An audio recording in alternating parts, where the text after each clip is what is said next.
Welcome to the show. I'm Vivian Birchall, your host, and my guest is Rebkha Atnafou from Ethiopia. She's the founder and CEO of RDAssociates and RDAssociates Africa from Johns Hopkins University. Is an associate director, Bouncing Neighborhood Leadership Program affiliated, faculty member of the Bloomberg American Health Initiative, and faculty advisor to Africa Business Club and research associate. Welcome to the show, Rebkha. Thank you, Vivian, for having me. It's a pleasure to be here with you. Yeah, it's a pleasure to have you here. Today, to our viewers, we're going to talk about something a little more fun, but also a little more informative. And that is the lives of an immigrant celebrating holidays in the United States and also living life with mixed cultures, and especially the two of us who have mixed culture families. You know, we are from Africa and our husbands are Americans, or we are also Americans right now, but you know what I mean. Born and raised here, so they have a completely different culture. And just to start, Rebkha, when we talk about culture, what is culture and how does it influence the way we live? That's a very interesting question. I think that's a good place to start, since we're going to be talking about the immigrant culture and assimilation to the culture here. So culture is the way we live, the way that we speak, the way that we dress, the way that we behave. All those influences are what we call culture. The language that we speak, the way we practice our holidays. So that's all about the culture. And we are in the holiday season. You know, Thanksgiving is a few days away, and Christmas is not so far away from that. So when we talk about, you know, culture and holiday seasons, what are some of the ways that you have experienced culture clash with during the holiday season in a foreign country? Yes, well, the upcoming holiday is Thanksgiving holiday, so that's going to be in 3 days here. So I love Thanksgiving, and because of the whole theme of what Thanksgiving is about, is to be really grateful for what we have, and however you define what we have. It could be your profession, it could be your health, it could be your family, anything, but really emphasizing on an annual basis to be really grateful for what you have. And for me, Thanksgiving, in addition to that reminder, I'm reminded of the couple that opened their doors to me when I immigrated here alone. As a teenager at the age of 15.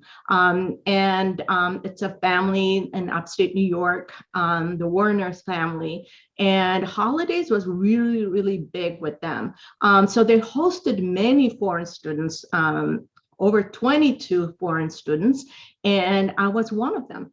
And after I left the residence, I finished high school and college, you know, and I moved away to pursue my bachelor's and master's degrees. I always came back home to them for Thanksgiving because it was such a festive occasion. And it was my American host father is a German American, and my host mother is British American. And you know, her ancestors came really on the Mayflower. So for her, Thanksgiving is so important, and always we had lots and lots of food at the table. And when they passed away, I decided I'm going to take that tradition on. And so for me, Thanksgiving, I would cook what my American mother, Mrs. Werner, used to fix for Thanksgiving and have all family over. So I love Thanksgiving because it's not about gifts. It's not really commercialized. It's just about valuing the simple things that you're grateful for. Well, what a story. Thank you for sharing that. And sorry for your loss for your American parents, mother to be specific. Let's take a step back. You said you came here by yourself. How did that happen?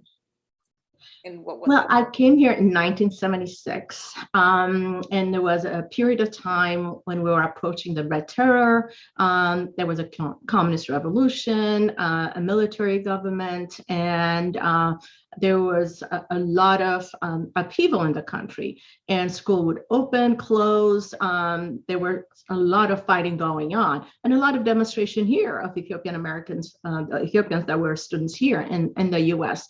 So with that constant disruption and with the government's interest to really brainwash us, the young people, and embrace the communist movement, my parents were concerned for my safety because of schools, being, stoned, but also what that shift in mentality around, embracing communism would mean in terms of opportunities, in terms of the development interest that they have for me and for my pursuit of education as well. So they made effort to get me out of Ethiopia for that reason.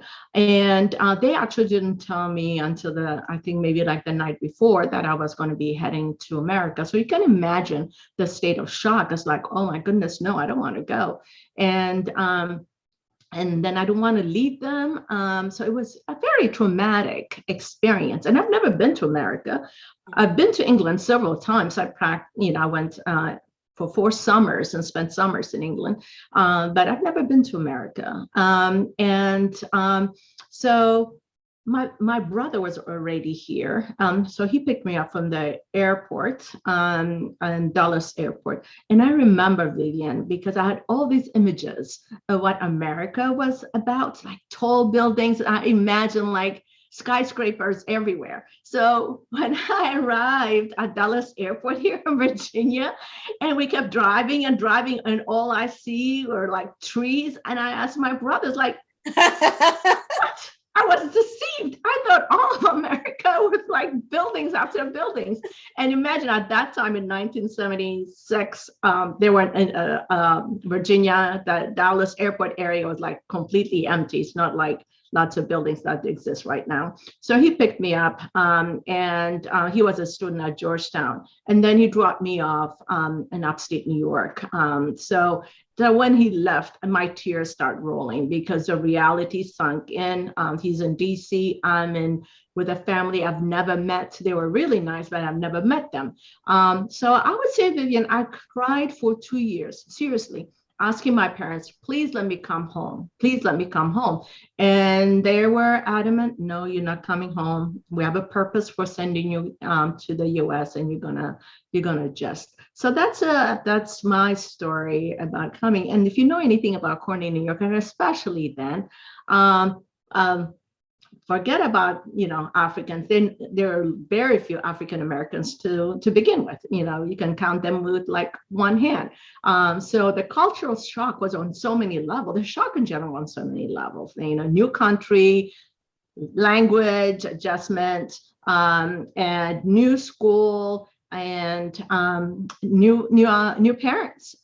So it was very, very difficult. I look forward to the summer when I would spend it with my brother. I would come to the DC area and spend it with him. And so I was around Ethiopians at that time, but not while I was in school. And school, being in high school, cliques form, and that's how peers operate. So for me to break into that mold, it was challenging. And fortunately, there were 2 other foreign students living with me with the Werner's family. So we kind of stuck together.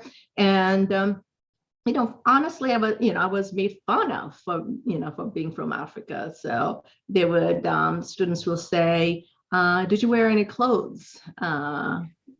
In Ethiopia? Did you live on trees in Ethiopia? Did you speak English? How come you speak English? So there were all kinds of questions.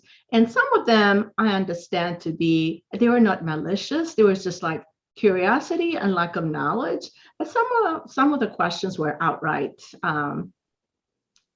just making fun of us as Africans. So those were the main cultural shocks that I went through, Vivian, and I'm sure you've got tons of stories of your own. Yeah, I mean, thank you for sharing that, because sometimes people don't realize that an immigrant goes through a lot. And when I hear all the rhetoric against immigrants and how they are taking opportunities and all the, the lack of understanding of the struggles of an immigrant emotionally, physically, mentally, so these stories, I think, need to be told so that people can start looking at immigrants as human beings who are really struggling to get through every single day. And when we're talking about the holiday season, Thanksgiving to be specific, it's about family. I remember my first Thanksgiving here. I did not have a family. I really, I had my husband and that was it. And I saw people trying to, they were all enthusiastic about being with their families, and I just didn't know anybody. My husband, I think, might even have been away that Thanksgiving for work. I forget. But so what happened was that loneliness was really getting to me. But then there was a Filipino community where I lived, and they invited me, and then they started helping me integrate into their Filipino culture. And so they were foreign, and they said, "Oh, come join us." I became a quasi-Filipino. So I learned how to make some of their dishes, and that Thanksgiving, I think I spent with them. They made just Filipino food, and we enjoyed that as immigrants, and it filled my heart. It gave me a little bit of a sense of belonging. But again, I missed the experience of being with my family who were in Uganda. I'm the only one. I'm like the prodigal daughter. Speaking of being, the only person, and the rest of the family is back home. So that was quite an experience. But over the years, I've come to also see a lot of the commercialization of Thanksgiving and Christmas in the United States. And so my question to you is, when you were in Ethiopia, what are your memories of celebrating these events? Compared to, of course, the United States? Yes. Well, of course, Vivian, we did not have Thanksgiving. However, let's go on to the next holiday that's coming up, and that's Christmas. And so the Christmas here, December 25th, is different than the Christmas we celebrate back home in Ethiopia, which is in January 7th. And other Orthodox Christians also celebrate the same time, the Russian Orthodox, the Greek Orthodox, the Syrian, the Egyptian. But anyway, so December 25th holiday here, and growing up in January 7th, the Christmas holiday was a time to really focus on the birth of Jesus Christ. The primary focus was on that, reflecting on that, and gathering a family to celebrate and recognize that. There was really no gift exchange that happened, and maybe once in a while.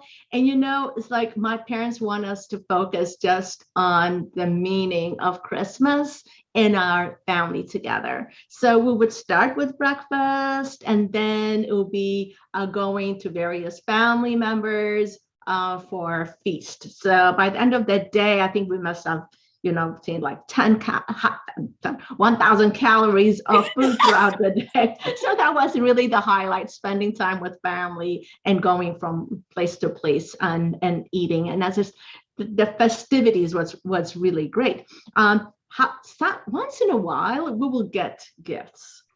And Vivian, gifts could be a ponytail, that holder. It's like, that was a gift, it's like, what, how much does that cost? Maybe $1 or something like that.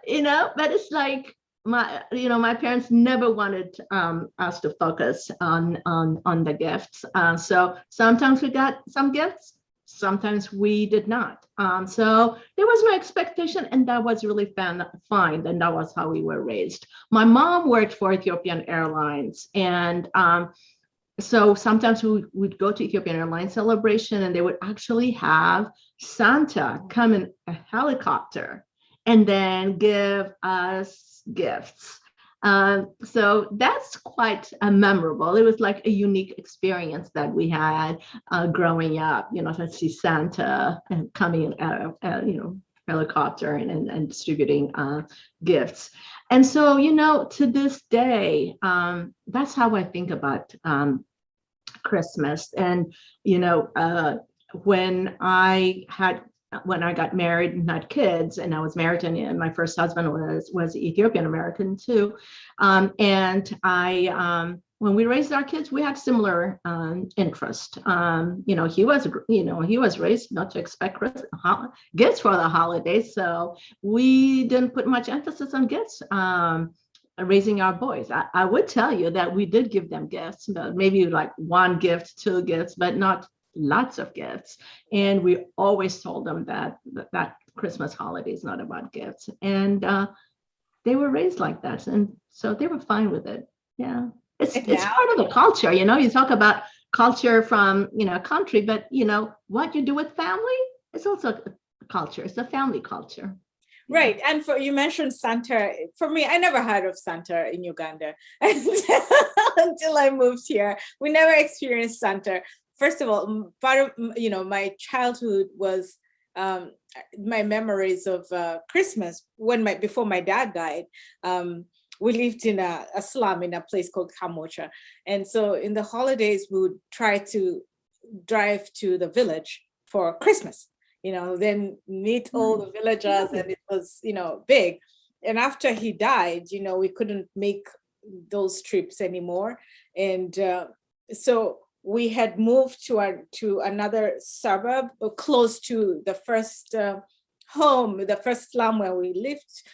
It was almost at the borderline. And then in that area, we had so many neighbors. So some of them were Muslims, and actually, which is also, so some of them were Muslims, some of them were just really more disadvantaged than we were. So we used to make a meal for almost everyone in the village. Mm-hmm. And then we would take would serve different plates and walk around the different homes, taking, part of the food prepared. Mm-hmm. And then because just to piggyback my memory, when we were in Kamocha, the first slum area, our neighbors were Muslims, and our landlord was a Muslim.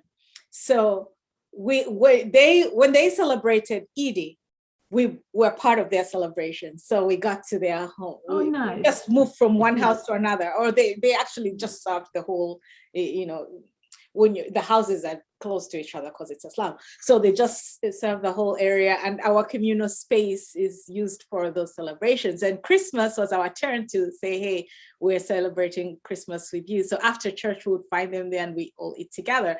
So it was a way to commune with our diverse neighborhood, and which is something that I miss when I'm here, because here it's more like house specific or families.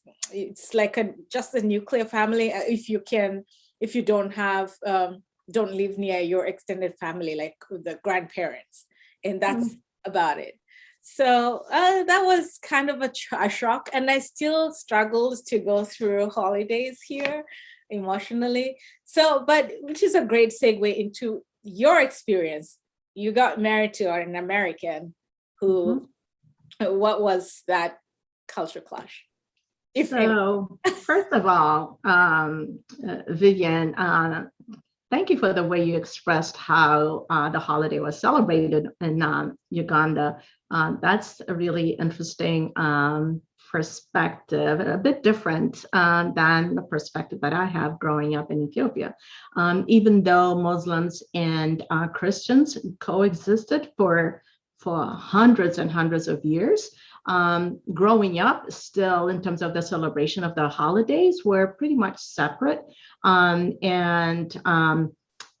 we're Ethiopian Orthodox, so they tend to be like really strict religious practices, and the Muslims were strict in their own practices in Ethiopia. So eating halal food was just not something that you do if you're Ethiopian Orthodox at that time. Now, things have loosened up a bit, but it's like we respect each other's holidays, but it's not like we indulge in their foods. We may say happy holidays, but in terms of taking part or eating their food is just, or them eating our food, was kind of separate. But I think that has changed a bit now. I live here, so I've lived here for many years, so I really do not know how that practice has changed. But that's interesting to hear from your experience in Uganda. And I can just imagine also going to the countryside, because I hear Uganda is absolutely beautiful, and I would love to visit someday. So luscious and everything, and habari. Maybe someday I'll learn Swahili, one of my favorite languages. So here now, my husband, I got divorced after 22 years of marriage to my first husband, and life happens, and I'm married to a beautiful man in so many ways.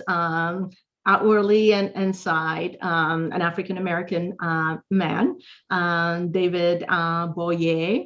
So he emphasizes Boyer, and this is spelled Boyer. So people are immediately say Boyer, and it's like, no, it's Boyer. So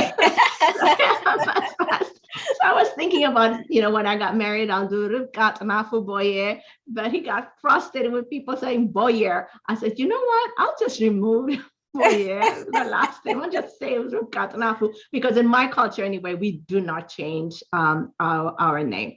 And so his experience with holidays is growing up is like he had tons of people over, and so it was crazy busy feeling there, and to him it was like overpowering to have so many people in the house. And he would say he would go up in the roof and find a quiet place to just have peace. It's like, whew, breathe, and so holidays for him now is like he wants to keep it quiet, because he's been through years and years of mad celebration.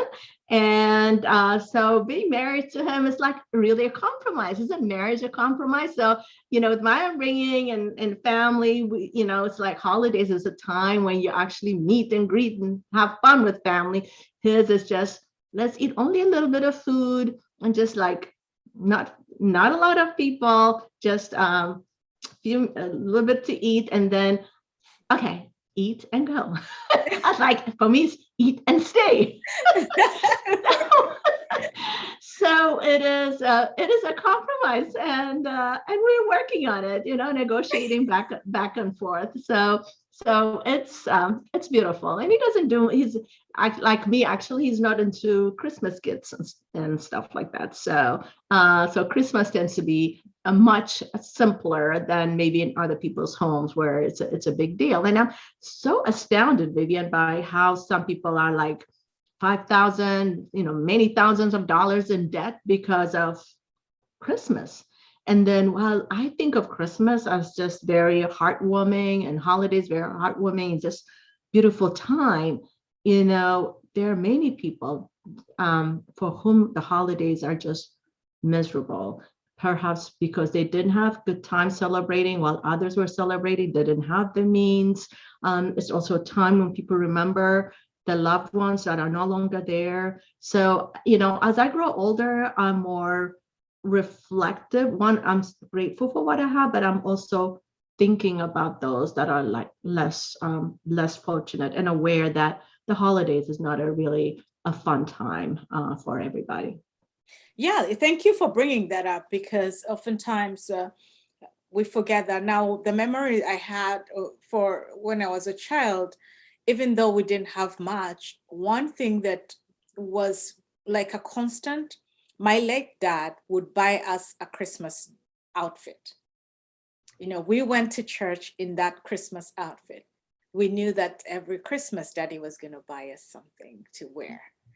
So when he died, that was the end of that culture.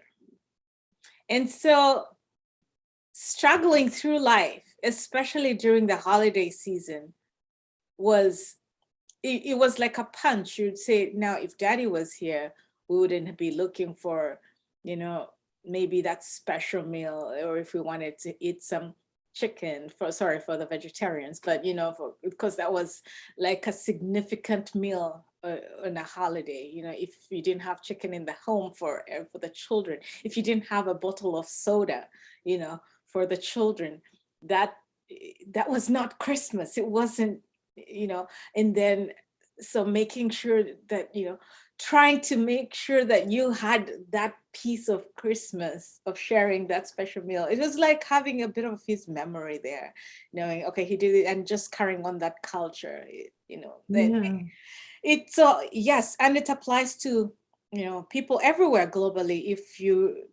If there was a member of the family that was significant to an event, when they are gone, you feel it. And I think we need to be mindful of those families. I wish there was a way of just, damn COVID, that we can't even bring on board people to just maybe have an open invitation to say who needs someone to celebrate with. Because there's one thing that has come out of this pandemic is a lot of loneliness. There are so many seniors are lonely. Immigrants who have no family connections are lonely, and everyone is skeptical about having foreigners in their homes because of the pandemic. So it's very bad. And of course, we know that because of healthcare disparities, people of color have been affected very significantly during the pandemic. Do you want to speak to it as a public health professional? Yes, a few things. Again, to piggyback on what you said first, and one thing you reminded me, yes, back in Ethiopia too, you get new outfits for the holidays, just like you do in Uganda. So we have something in common, Vivian. So that was something to look forward to, and everybody wants to be seen with their new outfit. All the kids are just like so excited. So it's the simplicity of it. I just love that. So in terms of the holidays and Thanksgiving, and how I feel about this Thanksgiving, I have all kinds of mixed emotions about this Thanksgiving, Vivian, if I may say so. And I am all kinds of emotions right now, because one, our dear dog died yesterday. Oh, no. So yeah, exactly, Vivian. And I was even thinking, can I handle this interview today? That I can. And he always kept me company. He's a big Doberman. And so you feel his presence. And he always sat underneath my desk and kept me company all day long. Oh. And so it's a big loss. So on Thanksgiving, I'll be remembering him. Also, this time, there's so much going on back home in Ethiopia. And so I continuously say my prayers to family and to my country in Ethiopia, and for peace and stability and prosperity, and for the safety of everyone. So may God grant us peace. It's very, very soon, because it's very, very troubling, and unnecessary death, lives lost, and expenses, and development diverged. So it's a very difficult time. So that's my prayer, and I'll be so thankful to God, for all that He's doing to bring about peace, and I hope things will be much better. So those are some of the things. And then, of course, I also have to think about, people that, we're concerned that, growing, rise of COVID cases now, and it's appearing in lots of newspapers, and we had this, we thought that the vaccine was kind of a panacea, right? And And then now we're struggling. It's like, well, it doesn't last as long, it's not the effect doesn't last as long as we had expected. So now we have to line up for booster shots. In the meantime, a lot of people are still dying. And so it is very difficult holiday time for a lot of people. And when we look at then, who has been affected by COVID, disproportionately Black and Brown people have been affected because for various reasons related to health that predisposes them to COVID infection and also death, because there are so many comorbidities that exist in the African American population. So there's diabetes, there's a high blood pressure, there's HIV, there's all kinds of stuff that predisposes them to it predisposes them to COVID, and also because of the profession that they have, and many of them are in service industry. So when we, professionals stayed home and work from home, the service industry, those that are a parking lot attendants, those that are working in the hotel, those that are doing all kinds of services in the hospitals. When we focus our attention to the doctors and nurses, rightfully so, we tend to forget the cleaners that are there too, that are, really vulnerable. We tend not to see them. On a regular basis, we don't see people that are less professional or that are poor, and they are the ones that no one pays attention to, the vulnerable population. They're the ones that don't have the means to make choices. Do I stay home and work, or must I go? And how am I going to make ends meet if I don't show up at work?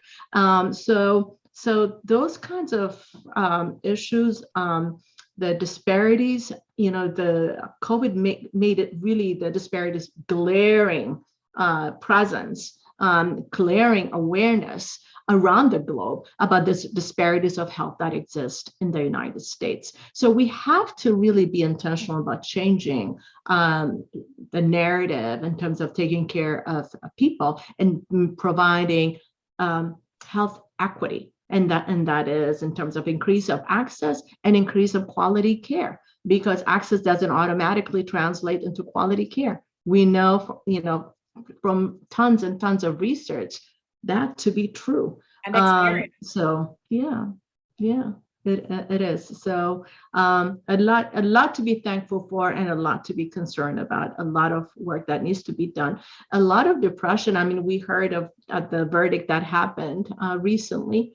That let a man that crossed a state border with some automatic weapon and is underage and kill people. So I think about those that are impacted by that as we approach the holiday season. I think about Freddie Gray, and I think about Floyd. I mean, of all the people that are impacted, there's so much sadness in the air around the world. And when you think about it, the environments too, the flooding that's happening in Vancouver, Madagascar is like drought. I mean, it used to be a luscious place, but it hasn't rained for you. So this climate change we need to be concerned about. So there are several levels, when I'm in one sense, I'm thankful, in the other sense, as I go through the holidays, I'm thinking about what's not happening too, and praying for those resolution for all these things. Yeah, first of all, thank you so much for highlighting all these issues, because like you rightly put it, there is a category of people who are invincible to the policymakers, invincible to the decision makers, invincible to their implementers, invincible to everyone, to neighbors. And unless we become human and start paying attention to these people, then until that time comes, that's when these holidays will carry so much meaning, because it's in addition to celebrating family, we should be able to think about the underserved person, the struggling person, and reflect on how best we can work together as a community to humanize them and yes. Yes. to give them their life's dignity, to help them live in dignity. And this is one of the things that I talk about, when I am running for office. Obviously, I mentioned it, but I was talking to some people about about climate change, and they were asking me, so what is your plan? So I said, yeah, there's a huge plan, but when I think about climate change, I'm thinking about the effects of the extreme weather on the person who does not work in an office. When there are storms, who is dealing with the brunt of it? It is the gas pump attendant. It is the person who has to deliver services. A nurse who has CNA, who has to go from house to house to take care of the seniors in their homes. And unless we start looking at it in a humane way, we might not provide solutions to those people, to help that category of people. And when you're talking about Ethiopia, Uganda has had 2 bombings in the past week or so. Yes. So, and people, imagine a community that is living on the edge. We have all my family is there. So I pray and that we have stability across the world, so that people can live in peace, people can live in dignity. And as this Thanksgiving, I will also be reflecting on that, how many people in our communities, even if it's where we live in affluent towns, have food insecurity. Because if you look at the statistics where we live, it's like this should never happen.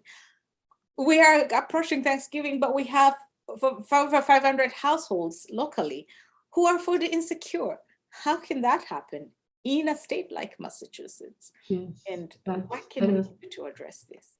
It is so true. I mean, we're, as immigrants, I think we don't live, I think we have one leg here, the way I describe it, one leg here and one leg in Africa, or one leg here and one leg in Ethiopia. And we can't really separate ourselves from that. I think it's going to be lifelong with us, because, I was born Ethiopian, but I reside here.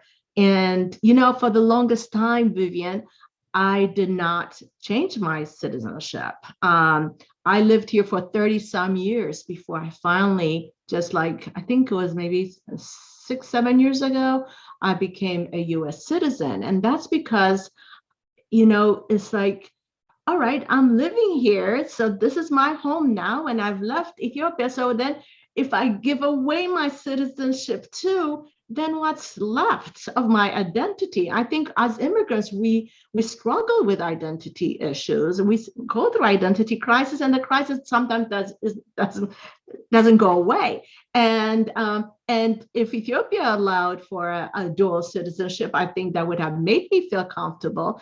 But I felt like I can't let go of my Ethiopian citizenship. It's in my blood. It's in my family's there. And so what made me finally decide to become U.S. citizen is, a few things. I lost an opportunity to go to a meeting, a UN meeting, so work related, and when others left, because all this legal process, passport and all this stuff that I had to go through as with an Ethiopian passport. And then, US is getting more and more conservative regarding immigration. So I wasn't sure where that was going to lead with my just green card. And every time also when I renewed my green cards, I would always be asked, why are you still in holding to Ethiopian citizenship? So that was a challenge. So I felt like,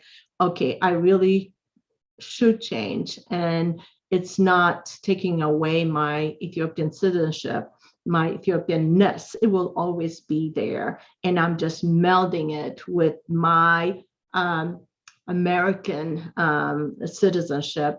And so hopefully someday there will be, Ethiopia would allow dual citizenship, but at this point, my kids are Ethiopian Americans, and I am an Ethiopian American and coexisting with that culture. And then for people to understand that when we love our country, and when we speak about the love for Ethiopia, or where we're concerned, or when we are concerned about, why is the U.S. doing this against Ethiopia, or whatever it may be, I want people to know that the love for our country of origin doesn't mean we don't love the America. America is, we love that. I remember going to a training, actually I was conducting a training. This gentleman had a t-shirt on that said, pro-Black doesn't mean anti-white. And I loved that so much. I was like, I want that t-shirt. Where did you get it? And he's like, oh, it was a long time ago. And he told me he got it at a conference.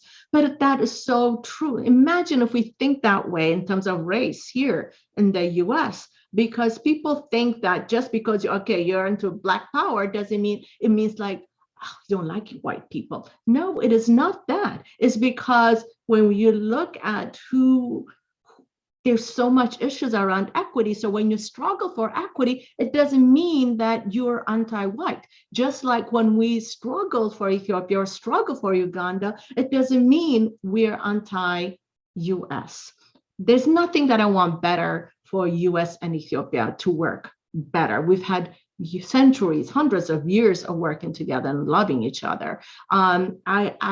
I want to work so hard for the African American community and for the African community to come together. I remember Dr. Sullivan, who was in Boston years ago, actually, he used to have an annual conference that brought African and African Americans together.